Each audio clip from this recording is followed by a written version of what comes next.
dan kewajiban sebagai warga negara. Hak adalah sesuatu yang bisa dimiliki atau dituntut berdasarkan hukum atau moral. Hak ini memberikan perlindungan atau kebebasan kepada individu untuk melakukan atau memiliki sesuatu. Sementara kewajiban adalah tuntutan atau tanggung jawab yang harus dipenuhi oleh individu atau kelompok untuk memberikan atau bertindak sesuai dengan ekspektasi sosial. Kewajiban siswa yang berhubungan dengan menjaga ketertiban sekolah mencakup beberapa hal, yaitu 1. Menaati peraturan sekolah. 2. Bersikap sopan dan menghormati orang lain. 3. Tidak membuat keributan. 4. Menjaga kebersihan dan kerapian lingkungan sekolah. 5. Hindari tindakan kekerasan dan perundungan bullying. 6. Ikut serta dalam kegiatan positif sekolah. B. Mengapa penting bagi siswa untuk menghormati hak-hak orang lain di sekolah? Penting bagi siswa untuk menghormati hak-hak orang lain di sekolah karena beberapa alasan mendasar, yaitu menciptakan lingkungan belajar yang positif dan aman. Ketika setiap siswa menghormati hak orang lain, misalnya hak untuk belajar tanpa gangguan, hak untuk merasa aman dari bulian atau ejekan, sekolah menjadi tempat yang nyaman dan kondusif untuk belajar bagi semua. 2. Membangun saling percaya dan kerukunan. Penghormatan terhadap hak-hak orang lain menumbuhkan suasana saling percaya dan kerukunan antar siswa. Ini membantu mencegah konflik dan menciptakan komunitas sekolah yang harmonis. 3. Mengembangkan empati dan tanggung jawab sosial. 4. Mempersiapkan diri untuk kehidupan bermasyarakat. 5. Mencegah konflik dan pelanggaran. 6. Meningkatkan kualitas interaksi sosial. Setiap individu memiliki hak-hak yang harus dijamin dan dihormati oleh negara. Jelaskan aturannya dalam pasal Undang-Undang 1945. Jadi, dalam Undang-Undang Dasar 1945, setiap individu memiliki hak-hak yang harus dijamin dan dihormati oleh negara melalui beberapa pasal, terutama pasal 28A hingga 28J, yang meliputi tentang hak atas hidup, hak pendidikan, hak berkeluarga, hak pengembangan diri, dan lain sebagainya. Itu apa peran utama pemerintah dalam menjaga keseimbangan hak dan kewajiban warga negara dalam masyarakat?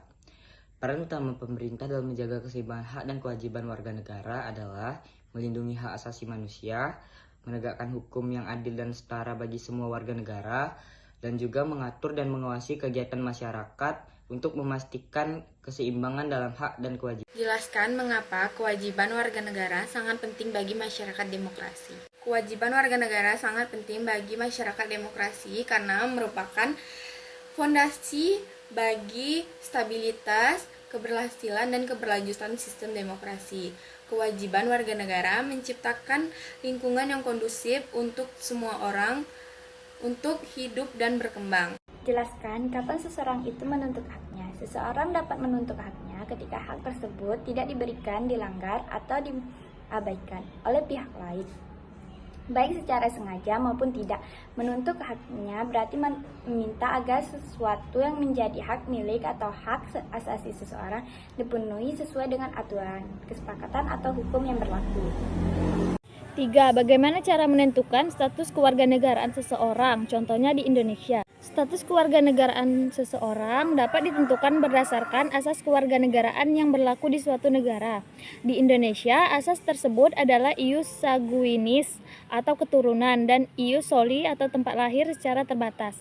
Secara umum, seorang anak akan menjadi WNI jika salah satu orang tuanya adalah WNI atau ius sanguinis, atau jika lahir di wilayah Indonesia atau ius soli. Asas keturunan atau ius sanguinis, kewarganegaraan seseorang ditentukan oleh kewarganegaraan orang tuanya tanpa memperhatikan tempat lahirnya. Contohnya, jika seseorang anak lahir di luar negeri tetapi orang tuanya warga negara Indonesia, maka anak tersebut juga menjadi warga negara Indonesia. 2. Asas tempat lahir atau ius soli. Kewarganegaraan seseorang ditentukan oleh tempat lahirnya. Di Indonesia, asas ini diterapkan terbatas pada anak-anak yang lahir di wilayah Indonesia dari orang tua yang tidak memiliki kewarganegaraan. Soalan selanjutnya yaitu soal 3A, yaitu jelaskan apa yang dimaksud tentang asas ius soli. Asas ius soli yaitu asas kewarganegaraan yang menentukan kewarganegaraan berdasarkan tempat kelahirannya.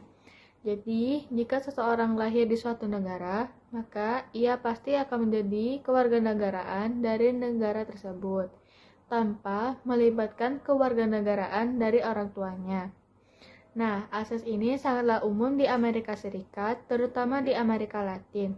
Mereka menegaskan betapa pentingnya tempat kelahiran sebagai kriteria utama dalam penentuan kewarganegaraannya.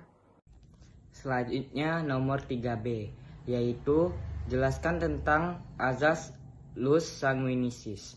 Ius sanguinis adalah asas kewarganegaraan yang menentukan kewarganegaraan seseorang berdasarkan kewarganegaraan orang tua atau leluhurnya, bukan tempat lahir. Artinya, kewarganegaraan diwariskan dari orang tua kepada anak sehingga anak dapat memiliki kewarganegaraan yang sama dengan orang tuanya.